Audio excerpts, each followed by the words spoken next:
Բարև ձեզ հարգելի հեռուստադիտողներ, Ցայք հեռուստաընկերության ուղիղ եթերում Եղիցի լույս հոգևոր հաղորդաշարն է։ Հաղորդաշարը եթեր է հեռարձակվում Շիրակի թեմի առաջնորդարանի աջակցությամբ։ Տաղավարում մենք հյուրընկալել ենք Շիրակի թեմի առաջնորդ գերաշնորհտեր Միքայել եպիսկոպոս Աջապահյանին։ Աստված օգնական սրբազան հայր։ Մինչ հաղորդման անդրադառնալը տեղեկացնեմ, որ դուք կարող եք կապ հաստատել մեզ հետ զանգահարելով 30542 եւ 50542 հեռախոսահամարներով։ Սրբազան հայր, այսօր նշվեց խաչի գյուտի տոնը։ Ընդհանրապես երբ է գտնվել խաչը եւ ինչպես է հաստատվել, որ հենց դա է Տիրոջ խաչափայտը։ Այդ պատմությունը բավական հայտնի պատմություն է եւ այսինքն հաջախագի պատմվող պատմություններից է եկեղեցու պատմության հիմնական գծերի մեջ կարող ենք ասել, որ խաչափայտը գտնվել է 4-րդ դարի սկզբին Կոնստանտինոս կայսեր մոր, Հեղինե կայսրուհու ջանքերով, ով փապագեց գտնել խաչը, որովհետև խաչը կորսված էր, եւ ինքը եկավ անձամբ Երուսաղեմ, հարց ու փորձով գտավ մարդկանց, ովքեր որ գիտեին մոտավորապես խաչափայտի տեղը եւ ասում է, որ աղբիտակ էր եւ հսկայական աղբանոց էր եւ Հեղինե կայսրուհին կանգնեց բարձունքի վրա եւ դիտում էր, թե ինչպես էին փորում, որպեսզի խաչափայտը հանեն եւ նաեւ դրամական նվիրատվություն էր անում, որպեսզի խաչափայտը հանեն եւ ասում է, որ աղբիտակից հանեցին 3 խաչափայտ ռեհանով ռեհանի տերևներով ծածկված հրաշագործ կերպով եւ որպեսզի պարզեն, թե որ խաչափայտն էր ուրեմն Հիսուսինը հստակ եղավ, որ մեկ Հիսուսի եւ 2 ավազակների խաչափայտերն են, ուրեմն թաղման թափոր էր ասնում եւ ննջեցյալին դրեցին առաջին խաչի վրա եւ կենտանության ոչ մի նշան ցույց չտվեց, հետո երկրորդ խաչափայտի վրա որոշ կենտանության նշան ցույց տվեց, որով իմացան, որ այն ավազագիններով հավատաց Քրիստոսին եւ հետո երբ որ Տիրոջ խաչափայտին մոտեցրին, մերյալը հարություն առավ եւ իմացան, որ սա Տիրոջ խաչափայտն է եւ փառավորապես բարձրացրեցին խաչը եւ հետո երբ որ Սուրբ Հարության տաճարը կառուցվեց, փառավորապես Գողգոթայի վրա տեղադրեցին։ Եվ պատմությունը այս է, որ այդ խաչի գյուտի տոնն է, որ 4-րդ դարում եղավ եւ իմ մասնավորի ես պետք է ասեմ, որ մեզ հայերիս համար էլ շատ հարազատ տոն է, այն իմաստով, որ խաչի գյուտի վայրը Երուսաղեմում այսօր պատկանում է հայերին եւ հայ եկեղեցի է կանգնած այնտեղ Սուրբ Գրիգոր Լուսավորչի անունով այնտեղում, որտեղ Հեղինե կայսրուհին կանգնած դիտում էր ուրեմն խաչափայտի փնտրտուքը եւ դրա համար էլ, այսինքն համաքրիստոնեական տոն է խաչի գյուտը, միայն հայ եկեղեցին չէ որ նշում է, բոլոր քրիստոնյա եկեղեցիները խաչի գյուտի տոնը նշում են եւ փառավորապես եւ որպես Քրիստոսի խաչափայտի պանծացում, որովհետեւ այդ խաչափայտի միջոցով եղավ փրկությունը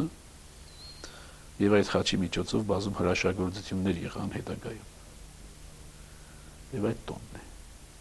Շատ լավ, Սրբազան հայր, այսօր որտեղ է գտնվում խաչափայտը եւ արդյոք այն շարունակում է իր հրաշագործությունները, չէ՞ որ բազում պատմություններ կան խաչափայտի հետ կապված։ Ուրեմն խաչափայտից մասուկներ այսօր կան, ինքը խաչափայտը չմնաց, քանի որ Երուսաղեմը ձեռքից ձեռք անցավ զանազան հրոսակներ, եւ արաբներ, եւ սելջուկներ, եւ թուրքեր, եւ մամլուկներ, եւ ով ասես Երուսաղեմի վրայով անցավ եւ խաչափայտը որպես ամբողջություն այսօր չկա, բայց կան խաչափայտից մասուկներ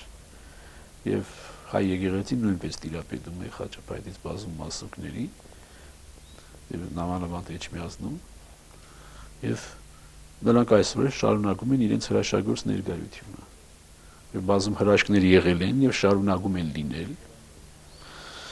եւ դա նշանակում է, որ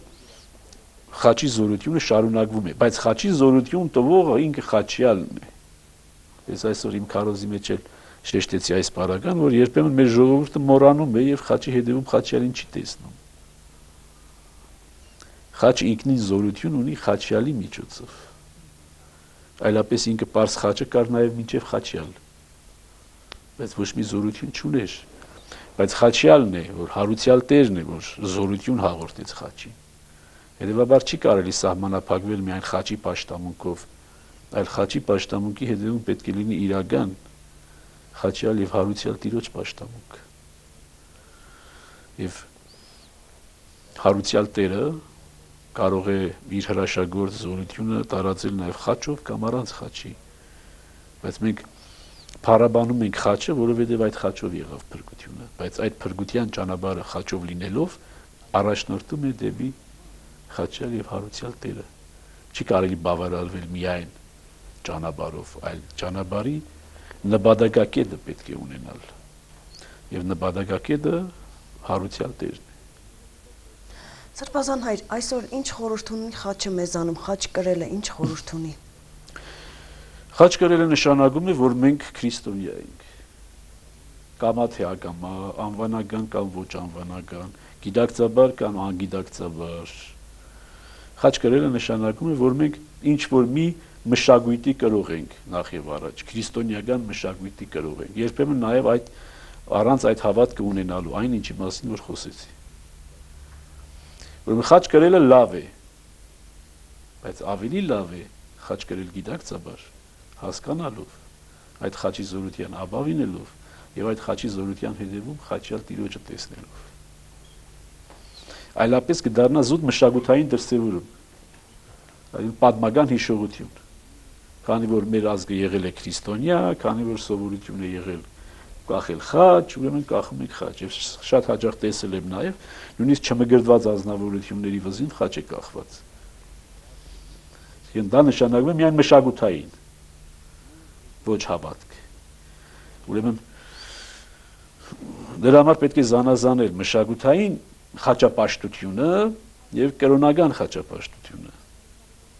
Եվ կրոնական խաչապաշտության մեջ էլ կան մի քանի աստիճաններ, կա գիտակցական խաչապաշտություն եւ անգիտակցական խաչապաշտություն։ Ուրեմն, ինչպես այսօր դարձյալ ասացի իմ խոսքի մեջ եկեղեցում, մարդը պետք է հոգեվոր զարգացում ապրի։ Եվ ուրեմն, եթե խաչը ճանապարհ է, ուրեմն այդ ճանապարհի սկզբում չես կարող կանգնել։ Պետք է հասնես նպատակակետին։ Եվ դրա համար, այո, ոմանց համար կարող է լինել խաչը սկզբնական շրջանում զարդ, հետո մշակութային դրսևորում, հետո ազգային դրսևորում, հետո պարզապես կրոնական դրսևորում, հետո հավատքի դրսևորում, հետո պետք է դառնա փրկության դրսևորում։ Չես կարող մնալ միայն զարդի մագարտակին։ Եթե զարդի մագարտակին մնացիր, նշանակում է հոգևոր աճ չարձանագրեցիր, նշանակում է մնացիր նույն հոգևոր այբենարանի մագարտակին։ Ուրեմն խաչը մեզ միջոց է դաստիարակության։ Տեսնեք, որ խաչի միջոցով իշքան զարգացման փուլեր կարող ենք անցնել, հասնելու համար այն նպատակակետին, որ Քրիստոս է։ Երբեմն մեր ժողովուրդը բավարարվում է միայն սկզբնական փուլերով։ Եկին կանգնած է խաչափայտի մի տեսակ ոտքերի մոտ, բայց չի բարձրանում վերև։ Այլ սանդուղքի ներքևում է, բայց սանդուղքով չի մագլցում վերև։ Խաչը սանդուղք է, որով պիտի մագլցես երկնքի արքայություն, ոչ թե դիտես եւ հմայվես այդ սանդուղքով։ Ուրեմն ես կցանկանայի, որ մեր ժողովրդի համար իրոք խաչը լիներ խաչյալի ճանապարհի սկիզբը եւ նաեւ ավարտվեր խաչյալով։ Եթե այդ լինի, ուրեմն խաչի խորհուրդը մեզանում իրապես եւ ճշմարտապես արդացոլված կլինի։ Այլապես եթե խաչի հետևում խաչյալին չպետք է տեսնենք, դա պարզապես սոսկ նշան է։ Սրբազան հայր, Աստված մեզ պատվիրել է կուռքեր չսինել մեզ համար։ Այժմ խաչի նշանին շատ հավատալը, հետո սրբապատկերներ տանը պահելը, դրանց դիմաց մոմ վառելը, աղոթելը, արդյոք չի հարում կռապաշտությանը, թե կապ չունի։ Այ հենց այդ մասին էլ ես ասացի։ Եթե խաչի հետևում չենք տեսնում խաչյալին, այո, կարող է դառնալ կռապաշտություն։ Եթե մենք խաչը պաշտում ենք առանց խաչյալի պաշտամունքը ունենալու, առանց գիտակցունելու, թե ինչի համար ենք խաչը պաշտում, այո, կարող է դառնալ կռապաշտություն։ Եվ այո, մեր ժողովրդից ոմանք եւ սրբապատկերների նկատմամբ, եւ խաչի նկատմամբ, եւ եկեղեցու քարի նկատմամբ, այո, կռապաշտական դրսևորում ունեն, նաեւ որ ճիշտ չէ։ Անշուշտ դարձյալ պիտի ասեմ եւ դարձյալ շեշտեմ, որովհետեւ ոմանք թյուր չմեկնաբանեն ասածներս, որովհետեւ կան մարդիկ, ովքեր թյուր մեկնաբանելու ցանկություն ունեն։ Խաչը պաշտելը, եկեղեցու քարը պաշտելը, սրբապատկերը պաշտելը, սա հոգևոր այբենարանն է։ Այսինքն երեխային, երբ որ ուզում ես կրոնական ճշմարտությունների հետ հաղորդակից դարձնես, վերացական բաներով չես կարող խոսել, պիտի խոսես շոշափելի բաների մասին, չէ՞։ Երեխան հասկանում է այն, ինչ որ տեսնում է եւ այն, ինչ որ շոշափում է։ Ինքը ի վիճակի չէ վերացական բաներ ընկալելու։ Բայց հասուն մարդը չի կարող մնալ միայն շոշափելի եւ տեսանելի, հոդոդելի, ճաշակելի մագարտագին։ Հաճապահ մարդը պետք է դրանից այն կողմ տեսնի կենտանի Աստծուն։ Չպիտի բավարարվի։ Այ երեխային, երբ որ ասում ես սրբապատկերը ցույց ես տալիս եւ ասում ես այ աղոթիր, հա, ուրեմն իր համար դա հոգեվոր այբենարանն է, հոգեվոր սկիզբն է։ Իր համար գուցեև հենց այդ է եւ հենց սրբապատկերը ինքը Աստված է։ Բայց երբ որ երեխան մեծացավ, ինքը պիտի հասկանա, որ սրբապատկերի հետևում է Աստված։ Եվ եթե սրբապատկերը զորություն ունի Աստծո միջոցով, ոչ թե սրբապատկեր ինքնին իր մեջով զորություն ունի։ Եթե մնում ես այդ մագարտագին, նշանակում է հոգևոր աճդ կասեցված է։ Եվ այստեղ վտանգը կա այո կռապաշտության։ Ես նույնը ուրիշ պարագաների ասել եմ, ասենք, ձեռագիր մատյանների նկատմամբ։ Ուրեմն ձեռագիր մատյանները ավետարան կլինի, նարեկ կլինի, աստվածաշունչ կլինի, սրանք ընթերցանության համար են։ Ոչ թե պարզապես շորի մեջ փաթաթելու համար եւ ամմատ ջելի տեղ դնելու համար են եւ հերվից պաշտելու համար են, սա կռապաշտություն է։ Եվ սա ցավոք նաեւ հիմք է տալիս, լեզու է տալիս որոշ աղանդավորների, որովհետեւ մեզ մեղադրեն այսպիսի մեղքերի մեջ, ինչը որ մեր մեղքը չի եւ եկեղեցու մեղքը չի։ Եկեղեցին ունի այո սրբապատկերի պաշտամունք, ունի խաչի պաշտամունք, ունի մասունքների պաշտամունք, բայց այդ բոլորի հետևում ինքը տեսնում է այդ ամեն ինչին զորություն տվող կենտանի Աստծուն, ոչ թե իրենք իրենցով զորություն են, իրենք զորություն ստացած են Աստծուց։ Եվ դրա համար ասում եմ, որ հոգևոր աճը անհրաժեշտ է, հոգևոր հասունացումը անհրաժեշտ է։ Ցավոք մեր ժողովուրդը, մեր հասարակությունը ցանկություն չունի այդ աճը արձանագրելու եւ ինքը մնում է զուտ այդ շոշափելի մագարտագին։ Այսօր Շիրակի տարածաշրջանում շատ լայն հասկացողություն է, չէ՞։ Սուրբ ունենք մեր տանը, որևէ մեկը չի կարող բացատրել, թե ինչ է նշանակում սուրբ ունենք տանը։ Այսինքն ինչ որ մեկը բնակվում է իրենց տան, ինչ որ մի սուրբ, չէ, ինչ որ մի սրբապատկեր է դրված, կամ ինչ որ ավետարան է դրված, կամ ինչ որ խաչ է դրված, չէ։ Դա չի նշանակում, որ սուրբ կա մեր տանը։ Բայց մեր ժողովրդի մեջ այդ հասկացողությունը այս տասնամյակների ընթացքում այնքան է խեղաթյուրվել, որ իրենք կենտանի Աստծուն թողած, իրենց ասենք տան այս կամ այն իրն են պաշտում։ Շատ հնարավոր է, որ այս կամ այն իրն էլ զորություն ունենա Աստուծով եւ ունի։ Բայց զորություն տվող Աստված է, ոչ թե այդ սրբապատկերը կամ այդ ձեռագիրը կամ որևէ մեկ այլ բան։ Սա շատ հստակ պետք է հասկանալ։ Եվ ցավոք կան նաեւ ոմանք, որ եկեղեցու մեջ լինելով էլ այդ տարապաշտությանը եւ այդ կռապաշտությանը հետևում են եւ քաջալերում են նաեւ այդ։ Ինչը որ ասում եմ ցավոք նաեւ հարցակման թիրախ լինելու պատճառ է դառնում եւ աղանդավորները երբեմն մեզ մեղադրում են։ Եկեղեցու պատը համբուրում եք։ Այո, պատը համբուրում ենք, անշուշտ պիտի համբուրենք, որովհետեւ սրբագործված է։ Բայց չենք համբուրում այնպես, ինչպես Աստծուն ենք համբուրում, Աստված չենք կարող համբուրել, Աստված անհամբուրելի է։ Հետևաբար համբուրում ենք այն, ինչին Աստված զորություն է պարգևել։ Համբուրում ենք սրբապատկերը, անշուշտ պիտի համբուրենք, որովհետև Աստված այդ սրբապատկերին զորություն է հաղորդել։ Համբուրում ենք ավետարան, անշուշտ պիտի համբուրենք, որովհետև այնտեղ Աստծո խոսքն է գրված եւ Աստված զորություն է հաղորդել։ Նարեկն ենք համբուրում, անշուշտ պիտի համբուրենք, որովհետև Աստված այդ նարեկին զորություն է հաղորդել։ Բայց մենք կոնկրետ նարեգը կամ կոնկրետ ավետարանի տառը կամ կոնկրետ սրբապատկերի նյութը կամ եկեղեցու քարը չէ որ պաշտում ենք, սա պիտի հասկանանք։ Ցավոք հաճախ հենց այդ էլ անում ենք։ Հենց այդ էլ անում ենք եւ սա անշուշտ իր մեջ կռապաշտության վտանգ պարունակում է։ Բայց ասում եմ, երեխայի համար անվտանգ է։ Երեխայի պարագային անվտանգ է, որովհետեւ երեխան այդպեսին է, բայց չափահաս մարդու պարագային արդեն անվտանգ չի դառնում։ Դրա համար շատ աշխատանք կա եւ հոգեվոր լուսավորության աշխատանք կա այս իմաստով մեր ժողովրդին հասկացնելով, որ միայն շոշափելի եւ տեսանելի բաների մեջ չպետք է փնտրել Աստծուն, այլ դրանից այն կողմ։ Դուք խոսում եք տանը նման անկյուններ ունենալը, սուրբ անկյուն, ինչպես դուք աղոթքի անկյուն, այո, անշուշտ։ Ամեն մարդ պետք է տան ունենա աղոթքի անկյուն, իսկ աղոթքի անկյուն ունենալու համար անհրաժեշտ է միջավայր։ Իսկ միջավայրը կազմակերպելու համար անհրաժեշտ է խաչ նշան, անհրաժեշտ է ինչ-որ սուրբ գիրք, անհրաժեշտ է ինչ-որ սրբապատկեր, անշուշտ։ Բայց դա չի նշանակում տանը սուրբ ունեմ։ Ես իմ տանը սուրբ չունեմ։ Ամենից որ այդ հասկացողությունը կռապաշտական այդ դրսևորումը սա ընդունելի չի։ Եվ նամանավանդ ով ինչ սուրբ ունի այդ սուրբի վրա անճաշակ մատուրներ կառուցելը, մեկի մյուսից անճաշակ մատուրներ կառուցելը եւ մատուրել չեն դրանք, անունն է մատուր։ Աստված հերու տանի, որ դրանք մատուր, ոչ մի մատուրել չեն։ Եվ չես կարողանում մարդկանց բացատրել, որ գիտեք ինչ, դա պաշտամունքի վայր չի եւ պաշտամունքի առարգա չի, պաշտամունքի վայրը եկեղեցին է։ Միացեք այդ բոլոր մատուրներ շինողները, որոնք ամեն մեկը մի բոստանում մատուր եք շինել։ Մի 7 մատուր շինողներ եթե միանաք, եկեղեցին կկառուցեք։ Սա էլ է կռապաշտություն։ Ինչ է նշանակում այդ փոքրիկ խղճուկ կրակ, չգիտեմ, անճաշակ շինությունների մեջ Աստված փնտրելս ո՞րն է։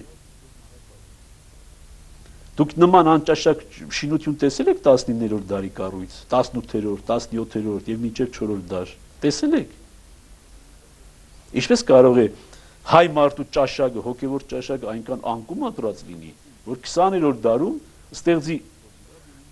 այսպես ասած աղոթքի վայրեր, որոնք բնավ աղոթքի վայրեր չեն։ Մենք պարզ օբյեկտիվ իդ նայենք, թե տեսնենք 4-րդ դարում մեր հայերը որտեղ են աղոթել, եւ այսօր որտեղ ենք մենք ուզում աղոթել։ Եվ հոգևոր դեգրադացիան պարզ աչքի առաջ կերևա։ Բայց ցավոք այդ հոգևոր դեգրադացիան չես կարողանում բացատրել ոչ մտավորականին, ոչ ռամիկին, երկուսն էլ որովհետեւ նույն մագարտակի վրա են հոգևոր անգերագիտության իմաստով։ Ինչ է վատ բան ենք անում, ասում է։ Դե սրբազանը ուրախ լինի, որ սուրբ ենք կառուցում։ Բայց ինչպես կարող է լինել սրբազանը ուրախ, երբ որ դու չափահաս մարդ այբենարան ես ընթերցում։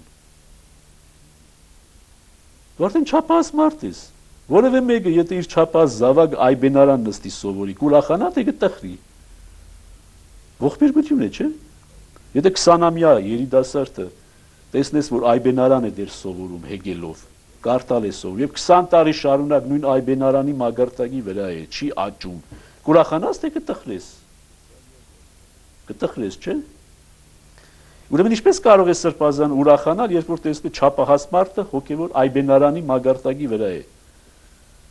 Եվ որ ինքը փոխանակ եկեղեցի ունենալու, եկեղեցի կառուցելու, համայնքային կյանքը զորացնելու, քրիստոնեական կյանքը զորացնելու փոխարեն իր այս կամ այն բոստանում անճաշակ ինչ-որ մի շինություն է կառուցում։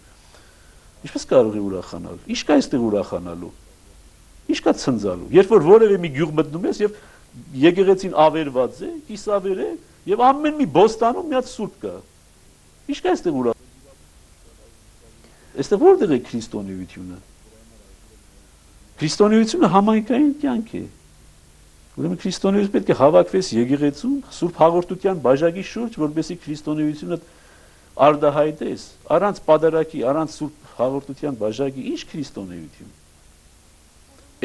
Այդ տնագներում, այդ խեղճուկրակ շինություններում Աստված կարելի է փնտրել եւ Աստծուն կարելի է այնտեղ հանդիպել։ Մեր Աստված այդքան մեղ Աստուծո փոքր Աստված է։ Ուրեմն 19-րդ դարում 7 վեր կարող էին կառուցել, չէ՞։ ամենափրկիչ կարող էին կառուցել, չէ՞։ Սուրբ նշան կարող էին կառուցել, չէ՞։ Իսկ այսօր ինչ ենք կառուցում։ Սա կռապաշտություն է։ Երբ որ ամեն մեկը իր ոստանում մի տնակ է սարքում, անունը մատուր, սա կռապաշտություն է։ Լավ, Սրբազան հայր, ունենք հեռախոսազանգ, բարև ձեզ։ Բարև ձեզ։ Խնդրեմ ներկայացրեք ձեր հարցը։ Սրբազան։ Աստված բավական։ Սրբազան, երկու հարց ունեմ։ Կներեք դժվարությամբ եմ ընկեցել, երկու հարցը միանգամից եմ խնդրում պատասխանեք։ Առաջինը, Նիկոյողոս հրաշագործը մեր եկեղեցու հետ ինչքանով է առնչվում։ Առաջինը, երկրորդն է ամսի 26-ին, հոկտեմբերի 26-ին ինչ օր է, ասենք կրոնական է։ Շնորհակալություն։ Շատ լավ, խնդրեմ Սրբազան հայր։ Ուրեմն Սուրբ Նիկողայոս կանչելագործ հայրապետը Մյուրա քաղաքի կամ Մյուրնացի անվանվող ընդհանրական եկեղեցու հայրապետ է եւ բոլոր եկեղեցիները ընդունում են իր սրբագործությունը եւ հրաշագործությունը, նամանավանդ ասենք ռուսները, որ Սուրբ Նիկողայոս իրենց հովանավոր սուրբն է, եւ հայ եկեղեցիները իբրև համաքրիստոնեական եկեղեցու մեկ մաս հավասարապես ընդունում է Սուրբ Նիկողայոս կանչելագործ հայրապետին, ում տոնը նշվում է դեկտեմբեր ամսին։ Ինչ այլոց ասեմ նաեւ, որ Ձմեռ պապը Սանտա Կլաուսը հենց Սուրբ Նիկողայոսն է իր ծագումով, արդեն Սանտա Կլաուս, Սուրբ Նիկողայոս, այդ է, այսինքն հայկական իրականության մեջ անշուշտ Կաղանդ պապը Սուրբ Նիկողայոսի հետ կապված չէ, բայց արևմտյան եվրոպական Ձմեռ պապը կամ Կաղանդ պապը Սանտա Կլաուսը Սուրբ Նիկողայոսի կերպարն է, եւ նա եպիսկոպոսական շնորհերով է, եպիսկոպոսական գավազանով է, հետո էր որ բոլշևիզմի տարիներին եպիսկոպոսական ուրեմն խույրը վերածվեց դարձավ պապիկի գլխարկ, ուրեմն եպիսկոպոսական գավազանն էլ դարձավ պարզապես հովիվի փայտ, բայց ինքը իր մեջ անշուշտ Սուրբ Նիկողայոսի կերպարն է, որովհետեւ ինքը նվերներ էր բաժանում երեխաներին եւ այդպիսի կերպար էր եւ դրա համար այդ կերպարը այդպես տարածվեց։ Ուրեմն հավասարապես հայ եկեղեցին նշում է եւ դեկտեմբեր ամսվա մեջ, դեկտեմբերի սկզբին Սուրբ Նիկողայոս հայրապետի տոնը նշվում է։ Ինչ վերաբերում է երկրորդ հարցին, հոկտեմբերի 26-ը եկեղեցական հոկտեմբերի 26-ի այս տարի հոկտեմբերի 26-ը պարզապես չորեքշաբթի է եւ բնականաբար պահոցօր է եւ ոչ մի տոն էլ չի, բայց ես որքան հասկանում եմ հարցի բնականությունը հոկտեմբերի 26-ը հենց Գյուտ խաչի տոնի օրն է։ Եվ բայց հայ եկեղեցին ոչ թե նշում է հոկտեմբերի 26-ին, այլ նշում է հոկտեմբերի 26-ի մոդագա կիրակի օրը։ Դրա համար այս տարի նշում ենք հոկտեմբերի 23-ին, մյուս տարի կնշենք հոկտեմբերի 28-ին։ Ուրեմն հոկտեմբերի 26-ը հենց Գյուտ խաչի Գյուտի համաքրիստոնեական տոնի օրն է։ Բայց հայ եկեղեցին նշում է կիրակի օրը մոդագա։ Շատ լավ, Սրբազան հայր, եւս մեկ հեռախոսազանգի անդրադառնանք, բարև ձեզ։ Բարև ձեզ։ Խնդրեմ ներկայացրեք ձեր հարցը։ Աստված օգնական։ Աստված բավական։ Սրբազան հայր, ես մի հարց ունեմ տալու, որ ինձ շատ է անհանգստացնում։ Ես հավատում եմ Քրիստոսի երկրորդ գալստյանը։ Դա մենք առաքելական եկեղեցու հավատացյալ ենք, դա պարտավոր ենք հավատալու։ Դա այդպես։ Ուրեմն եւ երկրորդ գալուստ կա։ Քրիստոսը պետք է երկրորդ գալուստը գա եւ մեռելները հարություն պետք է առնեն։ Դա ամբողջ այս աշխարհը պետք է վերանա, մեռնեն, ընտանուր, հետո նոր վերակենդանանան, թե ասենք պետք է գան դուրը ծեզեն, ասեն թե մենք եկել ենք, բարև ձեզ։ Դա ոնց հասկանանք։ Ես դա շատ է ինձ անհանգստացնում այդ հարցը։ Լավ։ Կորզանվի պետք է աշխարհը, թե ասենք ոնց պետք է դա լինի։ Ուրեմն այդ հարցով բնավ անհանգստանալ պետք չէ։ որովհետև թե ինչպիսին կլինի, սա լրիվ երկրորդական հարց պետք է լինի։ Կարևորը այն է, որ մենք հավատում ենք Քրիստոսի գալստյանը, Քրիստոսի երկրորդ գալստյանը, որ ինքը պետք է վերադառնա եւ ինքը պետք է թագավորի։ Մենք հավատում ենք, որ մեռելները հարություն պետք է առնեն եւ ինչպես Առաքյալն է ասում, ոմանք հավիտենական կյանքի եւ ոմանք հավիտենական դատապարտության համար։ Եվ մենք հավատում ենք նաեւ, որ այդ հարությունը չի լինելու այն մարմնով նույնական, ինչ մարմնով որ եղել է, որովհետեւ ինքը Քրիստոս ասում է, որ հարությունից հետո պետք է լինեք հրեշտակների նման։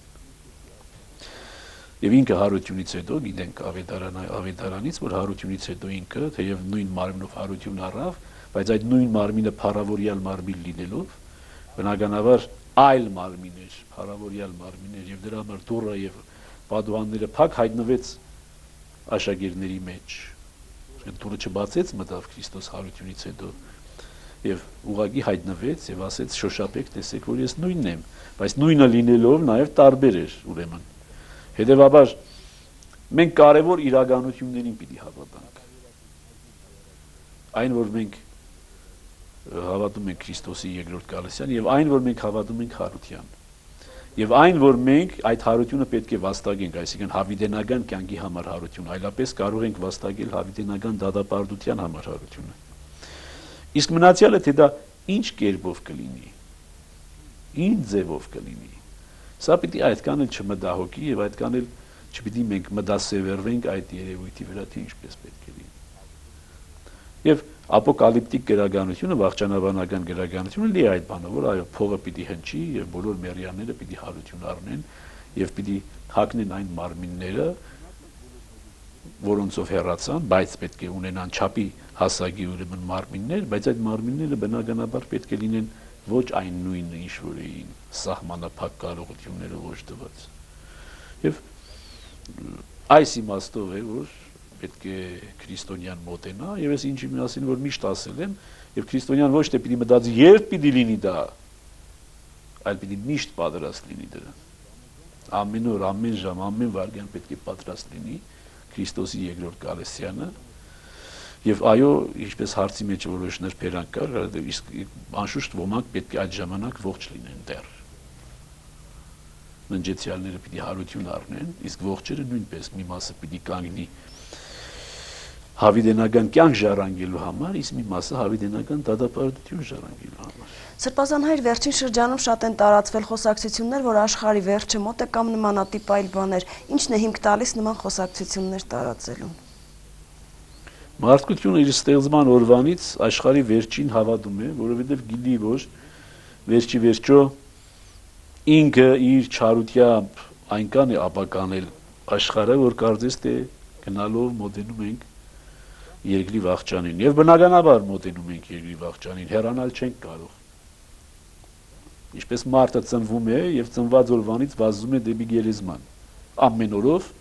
մոտենում է գերեզմանին, ոչ թե փախչում է գերեզմանից։ Հիմա նույնը երկիրը ստեղծվել է, մարդկությունը ստեղծվել է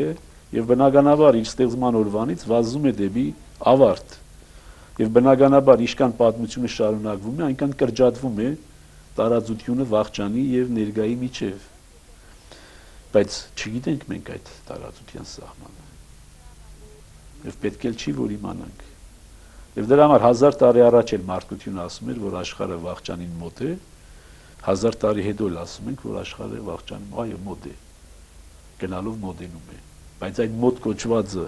1 տարի է 100 տարի է 1000 տարի է թե 100,000 տարի է մեր գիտենալիքի չի։ Լավ, անդրադառնանք հերթական հեռախոսազանգին, բարև ձեզ։ Բարև ձեզ։ Խնդրեմ ներկայացրեք ձեր հարցը։ Ալո։ Մենք ձեզ լսում ենք, դուք եթերում եք այս պահին։ Աստված օգնական, Տեր հայր։ Աստված բավական։ Ուրեմն այսպեսի մի հարց ունեմ ձեզ։ Կտակարանում տրված է, որ կինը իրավունք չունի ուսուցանելու, միայն պետք է հնազանդությամբ լսի։ Իսկ այսօր շատերը կանայք են հենց այդ ուսուցանում, քարոզներ կաշտում, տներից տուն գնում։ Ինչ կա դրա մեջ վատ ասենք, ես կուզենայի դա իմանայի։ Ուրեմն առաքյալը ասում է եկեղեցում թող լուր մնա։ Եվ եկեղեցում խոսել, քարոզել թույլ չեմ տալիս, ասում է։ Բնականաբար եկեղեցում էլ ոչ մի կին էլ չի քարոզում եւ քարոզելու իրավունք էլ չունի։ Եվ այդ օրենքը պահպանվում է։ Բայց դա չի նշանակում, ասենք թե լայն իմաստով, որ մայրը չպիտի սովորեցնի իր զավակին քրիստոնեություն։ Պարզ է, որ պիտի սովորեցնի։ Ասենք կինը հավատացյալ կինը չպիտի սովորեցնի իր ամուսնուն, եթե ամուսինը անհավատ է։ Պարզ է, որ պիտի սովորեցնի։ Կամ առօրյա խոսակցությունների մեջ, առօրյա կենցաղավարության մեջ չի նշանակում, որ կինը վկայություն տալու իրավունք չունի։ Իր հավատքը վկայելու, իր հավատքը բացատրելու, իր հավատքը ներկայացնելու, անշուշտ ունի այդ իրավունքը։ Բայց իբրև եկեղեցի կառույց, իբրև եկեղեցական կառույց, անշուշտ խոսելու, քարոզելու, հրաբարագային ունկնդրության նստեցնելու մարդկանց եւ քարոզ խոսելու, այո, իրավունք չունի։ Եվ դրա համար ասում է, որ եկեղեցում թող կինը լուր մնա։ Այստեղ չի նշանակում խտրականություն, հիմա որոշ ֆեմինիստներ ասում են, որ տեսեք խտրականություն կա։ Բայց Պողոս Արաքյալը շատ գեղեցիկ այդ ամենը մեկնաբանում է, ասելով, որ ամեն մեկը իր գործը ունի։ Եվ հետեւաբար կանանց վերապահվածը, բնականաբար քահանայությունը չէ։ Տղամարդկանց վերապահվածն էլ բնականաբար մայրությունը չէ։ Եթե կանանց վերապահված է մայրությունը, որդեցնությունը, մայրությունը, տղամարդկանց էլ վերապահված է քահանայությունը եւ քարոզխոսությունը եւ դաստիարակությունը։ Ուրեմն տղամարդը չի կարող մայր լինել, կինն էլ չի կարող քահանա լինել։ Այս իմաստով ներդաշնակություն եւ հավասարություն է ստեղծվում երկու սերերի միջեւ, ոչ թե աններդաշնակություն եւ անհավասարություն է ստեղծվում։ Եվ բնականաբար նաեւ հաշվի է առնվում այն հանգամանքը, թե ինչ է կինը։ Կինը ինքն ընդհանրապես զգացմունքային երևույթ է, ոչ թե մտքի եւ տրամաբանության։ Որ կանել, որ ասենք կանայք գուցե չուզենան համաձայնվել, բայց այդպես է։ Հետեւաբար կինը խոսում է սրտով, իսկ տղամարդը խոսում է հիմնականում մտքով։ Եվ ուրեմն այստեղ աստվածաբանական խորությունները, այո, սրտով կարելի է զգալ, բայց կարելի է բացատրել եւ ըմբռնել մտքով։ Եվ հետեւաբար անհրաժեշտ է, որ տղամարդկային այդ ունակությունները այստեղ դրսևորվեն։ Վերջիվերջո ոչ ոք չի կարող շղթել այն, որ տղամարդ եւ կին տարբեր են,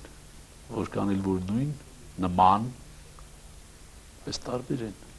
Բայց չէ, որ մենք այսօր շատ վառ օրինակներ ունենք, որ կանայք հենց առաջնորդվում են բանականությամբ եւ ոչ թե սրտով։ Շատ քիչ։ Դրանք բացառություններ են եւ բացառություններ ավելի հաստատում են այդ ճշմարտությունը, որ կանայք ընդհանրապես ավելի սրտով են մոտենում, զգացմունքով են մոտենում,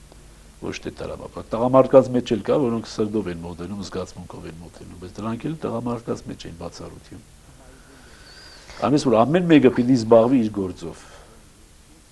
Լավ Սրբազան հայր, նշվեց նաև 12 վարդապետների հիշատակության օրը, ովքեր էին նրանք, չէ որ նրանք արդեն դասվել են սրբերի կարգը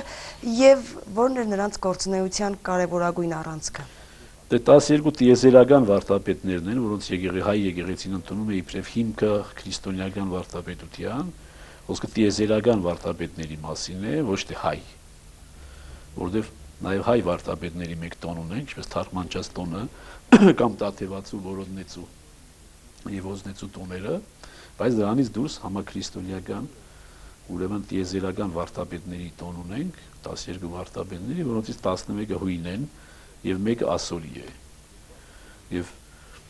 սրանք այն հայրերն են, որոնք էական, վճռորոշ, կարևորագույն դիրքորոշումներով իրենց կարևորագույն գործոն են դարձել եւ կարևորագույն գործ են կատարել տիեզերական եկեղեցու մեջ եւ ամբողջ տիեզերական եկեղեցին հիմնված է այս 12 վարդապետների ուսուցումների վրա, բացատրությունների վրա, մեկնաբանությունների վրա, Սուրբ Երրորդության մեկնություն, Քրիստոսաբանության մեկնություն, Սուրբ Հոգու ասպատության մեկնություն եւ այլ բոլոր մեկնությունները քարոզ խոսական, մեկնողական եւ բոլոր ուրեմն հիմքերը հիմնված են այս 12 վարդապետների վրա։ Եվ դրանով է, որ մեր հայ եկեղեցին կապված է արմատով տիեզերական եկեղեցուն։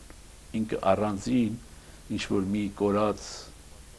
անորոշ եկեղեցի չէ, այլ հենց այս վարդապետների միջոցով ինքը ամուր կերպով կանգնած է այն հիմքի վրա,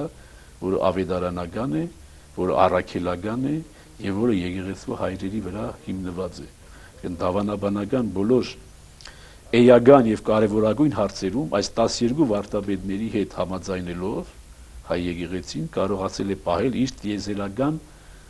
նկարագիրը։ Այլապես հայ եկեղեցին անջատված լինելով Քաղկեդոնից հետո կարող էր դառնալ զուտ տեղական եկեղեցի։ Բայց այս 12 վարդապետների միջոցով հայ եկեղեցին նույնքան վավերական տիեզերական եկեղեցի է, որքան միլիարդանոց կաթոլիկ եկեղեցին, որքան 100 միլիոններով հաշվվող ուղղափառ կամ պրավոսլավ օրթոդոքս եկեղեցին։ Ուրեմն այս 12 վարդապետները մեզ համար ապահովում են մեր հավատքի տիեզերականությունը, որ մեր հավատքը պարզապես որ տեղայնական հավատք չէ, տեղայնական դավանանք չէ, ինչ որ Հայաստանի լեռներում ծվարած դավանանք չէ, այլ տիեզերական դավանանք։ Սրբազան հայր, ինչ չափանիշներով են մարդիկ սրբեր դասվել մեր եկեղեցում։ Չափանիշները կարող են տարբեր լինել։ Նախ որ նահատակություն հավատքի համար, որը բացահայտ է, երկրորդ հավատքի այնպիսի խոստովանություն, որոնք բժշկորոշ են եղել եկեղեցում, ինչպես այս հայրերի պարագային է, եւ երրորդ սրբակենցաղ վարք, սրբակենցաղ կենցաղավարություն, որից հետո իրենց գերեզմանները կամ իրենց մասուկները հրաշագործ զորություն են ունեցել եւ հրաշագործություններ են կատարել եւ իրենց դիմաց աղոթքով դիմաց իրենց բարեխոսությունը դիմաց ամբուժելի հիվանդներ նույնիսկ առողջացել են։ Ուրեմն այսպիսի պարագաներում անշուշտ եկեղեցին հռչակել է սուրբ նահատակներին, եկեղեցու հայրերին, ճգնավորներին, սրբակենցաղ անձնավորությանց եւ նաեւ եկեղեցու Քրիստոսի եկեղեցու համար վճռորոշ դերակատարություն ունեցող մարդկանց։ Մեր եկեղեցին մոդելում է մի քիչ այլ տեսանկյունից այն իմաստով, որ ոչ թե ինքը սուրբ է հռչակում, այլ ինքը սուրբ է ճանաչում, երբ որ արդեն մարդու սրբությունը պարզ երևում է։ Երբ որ բացահայտ երևում է մարդու սրբությունը, ուղղակի եկեղեցին այո ճանաչում է, ընդունում է այդ փաստը, որ այս իշ մարդը սուրբ է։ Դրա համար մեր եկեղեցին շատ խիստ է վերջի այս սրբացման կանոնի մեջ եւ Գրիգոր Տատեվացուց հետո դեռ ոչ մեկը սուրբ չի հռչակվել մեր եկեղեցում։ Բայց անշուշտ դա չի նշանակում, որ սուրբեր չկան։ Սուրբեր միշտ եղել են մեր եկեղեցում, ես միայն 1915 թվականի ցեղասպանության ժամանակ հազարավոր բյուրավոր մարդիկ նահատակվեցին հենց միայն հավատքի համար։ Հետևաբար նրանք իբրև հաղթանակած եկեղեցի կազմում են մեր եկեղեցու սրբերի ուրեմն դասը։ Բայց դեռ եկեղեցին չի ճանաչել այդ փաստը ընդամենը, բայց դա չի նշանակում, որ իրենք սուրբ չեն։ Իրենք արդեն սուրբ են իրենց նահատակությամբ, իրենց թափածալյունով։ Լավ, Սրբազան հայր, անդրադառնանք վերջին հարցին, որքանով է կարևորում տնօրնեքը եւ արդյոք կան սահմանված հատուկ օրեր եւ ինչ պարբերականությամբ պետք է տունն օրնել։ Այդ մասին էլի ենք խոսել եմ, որ երկու պարտադիր տնօրնեք կա Սուրբ ծնունդից հետո եւ Սուրբ Զատկից հետո, այսինքն ծննդյան տնօրնեք եւ զատկական տնօրնեք։ Դրանից բացի կա տնօրնեք, երբ որ նոր բնակարան է։ Եվ չորրորդ, այսպես ասած, կա, երբ որ անհրաժեշտություն կա, ըստ անհրաժեշտության, այսինքն տանը ինչ-որ դժբախտություն է պատահում, կա ինչ-որ անախորժություններ կան, ինչ-որ դժբախտություններ են արձանագրվում իրար հետև, ինչ-որ մթնոլորտը ապականված է, ինչ-որ դիվական զորություններ կան, այդպիսի պարագաներում կարելի է տնօրնեք անել։ Բայց որպեսզի այդպես չլինեն, ուրեմն եկեղեցին թելադրում է, որպեսզի տարին երկու անգամ մարդը պրոֆիլակտիկ, ինչպես կասեին բժիշկները, կանխարգելիչ տնօրնեկներ արվեն։ Ուրեմն երբ որ ամեն տարի Սուրբ Ծննդյան, Սուրբ Զատկի տնօրնեկներ անում ես, այլևս անախորժությունների, պարագային, չգիտեմ եւ այլ խնդիրներ չեն առաջանա, որպեսզի դրա համար գաս եւ տնօրնեք անես։ Դրա համար զատկական եւ Սուրբ Ծննդյան տնօրնեկներ հենց այդ կանխարգելիչ միջոցառումներն են, այսինքն պաշտպանել տները դիվական հարձակումներից։ Հետևաբար անհրաժեշտ է տնօրնեկը։ Եվ ցավոք մեր ժողովրդի մեջ հիմա մի քիչ թուլացած է, մեր քահանաների կողմից էլ այդ ուրեմն նախանձախնդրությունը չկա ամիջը գնալու ձեռները ծեծելու, որովհետև մի քիչ կնմանվեն Եհովայի վկաներին, բայց կամաց կարծես թե շարժը կա այն իմաստով, որ ժողովուրդը արդեն սկսում է հրավիրել քահանաներին, տնօրհնեկների եւ Սուրբ Ծննդյան եւ Սուրբ Զատկին եւ նոր բնակարանորդնելուց եւ կամստան հրաժեշտության, ինչպես ասացի։ Շատ լավ, Սրբազան հայր, մեր արդեն եթերաժամը սպառվել է, շնորհակալություն եմ հայտնում հետաքրքիր զրույցի համար։ Իսկ ես մեր հեռուստադիտողներին հիշեցնեմ, որ մենք կհանդիպենք 2 շաբաթ անց Եղեցի լույս ծրագրի շրջանակներում։ Աստված օգնական, Սրբազան հայր։ Աստված պահապան։